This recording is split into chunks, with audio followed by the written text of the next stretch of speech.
na nangyayari. Tayo naman po ay hindi nakikialam, kundi tayo po ay nagkukomento sa lahat ng ating dapat maging karapatan natin na ating mga mamamayan na tayo ay makialam sa ating bansa natin.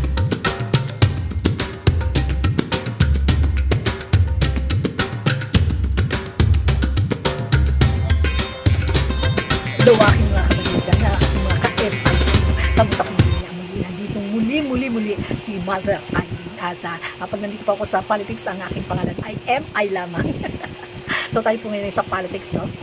Iwanan muna natin po yung isang issue dyan, no? At dito muna tayo sandali sa ating mainit na balitang tungkol dito kay Franz Castro at dito kay Sator o Kato, yung mga makakaliwang grupo, no?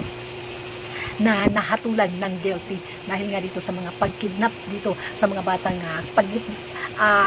kinuha nila doon sa yung mga lumad, no? Mga lumad na tao, no?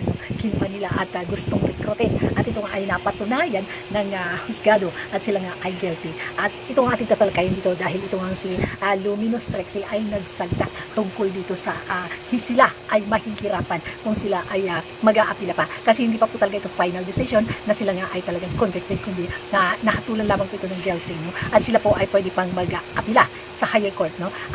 Kaya nag-apila po sila para magkaroon po sila ng bail at sila po ay pinayagan ng korte na makapag-bail pa, no? So kaya ngayon sila ay malaya pa, pero ngayon sabi naman ni Attorney Trexie ay hindi mahihirapan na po. Tara po panoorin natin, ano? At sabay-sabay po natin tapusin ang video o pag-update po kayo sa ating mga issue ng ating bansa.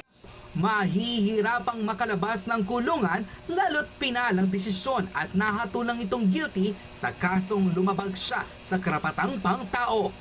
Ito ang kinumpirma ng veteran lawyer at former palace spokesperson na si Attorney Trixie Cruz Angeles, kung saan matalinong hinimay-himay ang di umunay pag-apela raw ni Franz Castro sa kanyang kaso o ang paghatol na guilty ng korte sa Tagum City dahil sa kasong kidnapping kasama ang kanyang kapwa front na si Casator Ocampo.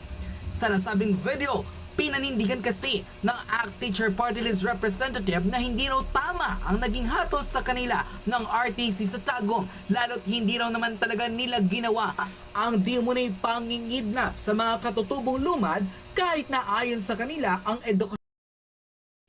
Grabe talaga to si Franz Castro, ano, talagang train sila sa pagsisinungaling, no? Talagang lumulusot pa talaga pero napatunayan naman sa korte, no, na sila ay guilty, no? At talagang nahatulan na, no? At so hindi pa po yan final, iaakit pa po yan sa higher at pwede pa silang at binigyan nga sila ng pwedeng mag-bail pa, no? At so yun, nakapag-bail pa sila, no?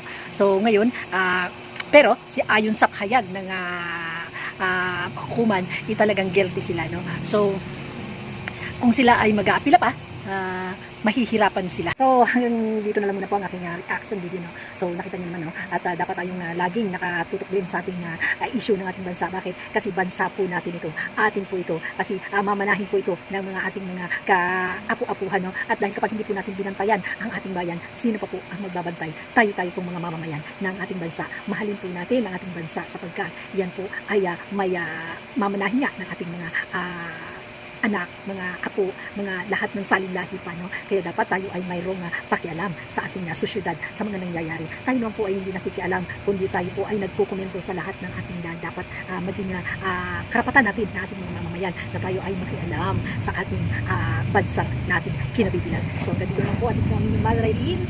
Diyos mabalas sa inyo. Salamat po.